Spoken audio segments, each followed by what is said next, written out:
welcome to my channel. My name is Emily and today I'm going to be going through my 2023 reading goals.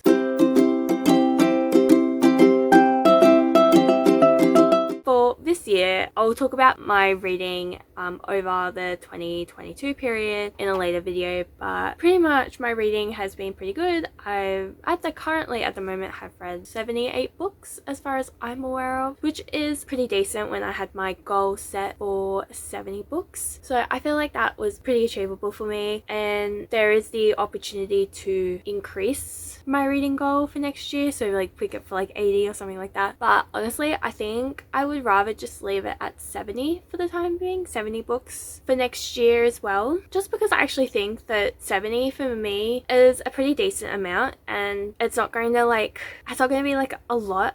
70 just seems like a very attainable number for me, and I can get to that, or might end up just setting my books to 50, so at least I don't have any pressure, because I felt like I did struggle to get to 78. At least now I think I'll at least get to 80. I'm not 100% sure if I'll get any further than that, but we'll see. That's my reading goal in terms of how many books, so I'd say between 50 and 70 for next year, but I think I'll set like my Goodreads goals as 50 and maybe just have like a personal goal of hopefully getting to 70, because I just don't know what type of year I'm going to have next year, and I just don't know what's going to go on. So it's like, am I going to have the time to read that many books? Who knows? I don't personally know.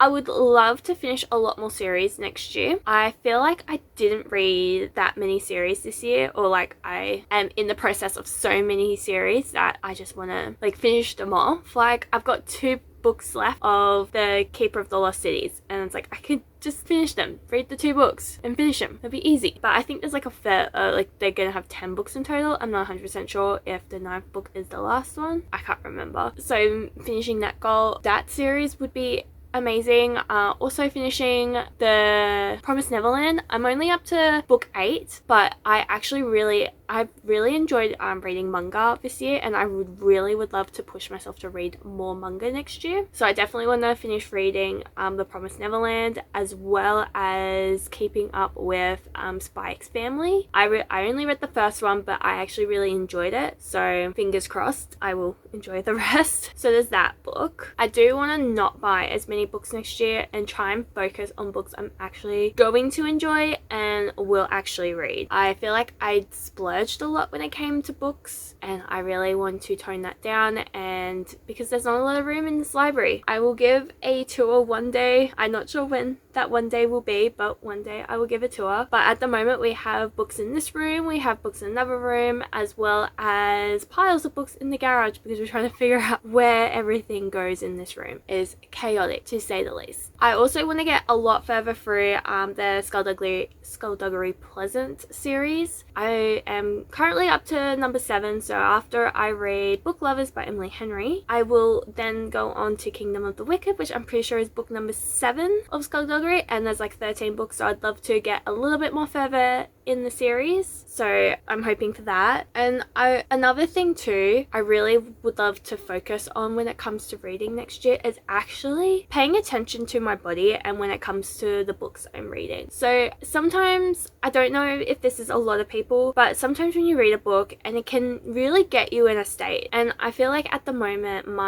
for instance, personally, I have been struggling to regulate my emotions and everything like that. So when I read a book that is making me sad, making me feel like I can't use reading as a coping mechanism, it's really hard. So when I'm getting to a point with that type of book, or like, that's one reason why I won't read A Little Life by Hanya. You know the book I'm talking about. I just can't remember the last name in the back of my head, just because I don't really think about that book, and I just see it, I'm like, I know I'm never going to read that, as much as everyone says that is a book everyone should read once in their time. No, I've seen people ugly cry to that book, and like especially A Clockwork Reader, after she read the book, that really unsettled me, and I was like, no, I don't think I can actually read this book, because my opinion is, even though I have not read the book, but I've watched reading vlogs and everything, and I personally do believe that that book is torture porn. That is how I see it. And anyway, I don't want to read anything that can be like that, because I don't want to get myself in a state and make myself show emotions in my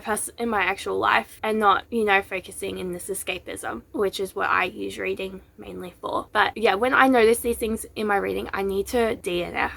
The last 2 books I read, While I Live and We All Fall Down, I was not in a good mindset. I needed reading in those moments when I was reading those books. And because, well, one of them, I was told that if I continue reading, I can get to the second book and I can learn more. And I was like, okay, fine, whatever. And I just kept reading it, and I then was not enjoying it anymore. And I just felt sad that I wasn't enjoying reading, and then that just leads into your personal life, and then you just start getting sad about everything because it's just like you can't enjoy the one thing that makes you happy. And also another thing with like the other book, Will We All Fall Down, I pushed myself to read it because I really wanted to know why everyone was so outraged by the book. So I kept pushing myself to read it, and it was not a good written book. And honest to God, it was not a good written book, and I was getting confused. I wasn't paying attention. It was just so convoluted. I just decided, I should have decided when I got to at least like 20 to 30%, which is when I was like, I should DNF this. I should have, honest to God. So I think one of my reading goals is to DNF more because I really want to. The one thing is though, is like when it comes to like a special edition book that I pay like so much money for once a month, like with the Illumicrate and the Fairy Loot, I want to be able to read, like finish the whole book, because I don't want to feel like I've wasted like $70-$80 on a book that I did not like. So I want to push through it, but then at the same time,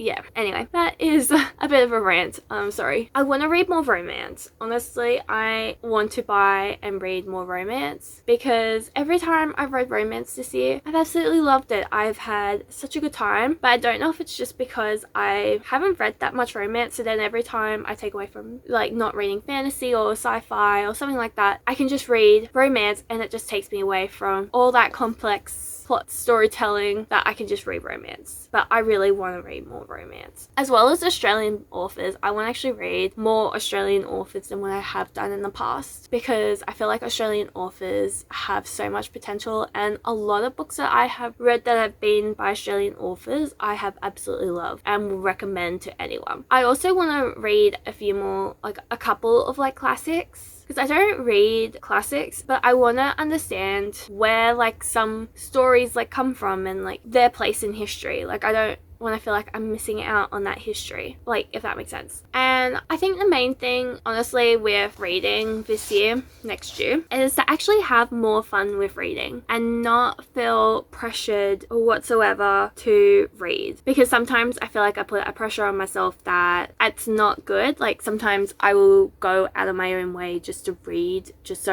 I can get a book finished before the month, or finish a book before, so I have something to post on my Instagram, like things like that. But like I don't want to use books as like pushing for content or pushing for this, that, or whatever. I want to enjoy book, and that's also kind of why I made this YouTube channel, just to talk about things I enjoy, and at the moment it's books. And if I put pressure on myself to force myself to read books just because all my content is about books, then I think I'll lose interest really quickly. So I will try not to put pressure on that, but no promises here.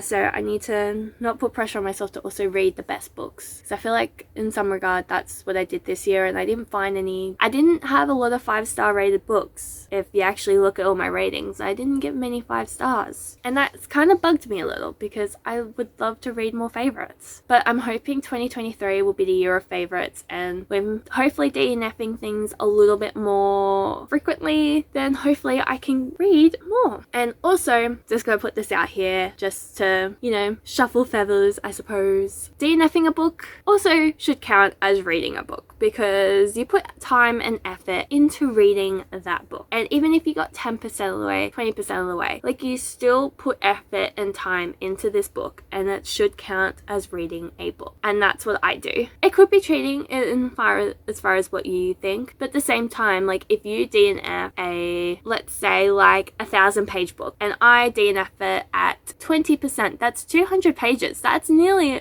pretty much a full book. Or even like a 10%, like that's 100 pages. Short novella, which a lot of people will count as a book anyway. So why shouldn't DNFing a book count as a book because you did read it? Like Storygraph, for instance, it actually asks you what page you DNF'd it. So they count those pages that you've read towards your actual full count of all the pages you've read this year, which I think is a smart idea. And honestly, that's my perspective on DNFing, and no point to this video, but still I just wanted to mention it. I can't think of any other things that I want to read. I really just don't want to put pressure on myself to read. I think that's my number one goal, and hopefully get to 50 books, fingers crossed. If nothing else happens, I don't know what 2023 has it's got in store for me. I don't know. I hope you enjoyed this video. It's a little bit of a rambly video, but I hope you enjoyed and got to know a little bit more about me, because I opened up a little bit more than what I was expecting in this video. I hope you enjoyed. Like it if you want to like it. I don't know if you like this video. Comment down below what is the book you're looking forward to reading in 2023. Ooh, I don't even know what I want to read in 2023 yet. I'm still trying to figure out what books I want to read next week, honestly. So I don't know. I think the number one book I'm actually more looking forward to would be the next release of the Nevermore series by Jessica Townsend. So that'll be definitely the one I'll be reading next year. And subscribe if you want to see more of me. And until next time, I will see you later. Bye.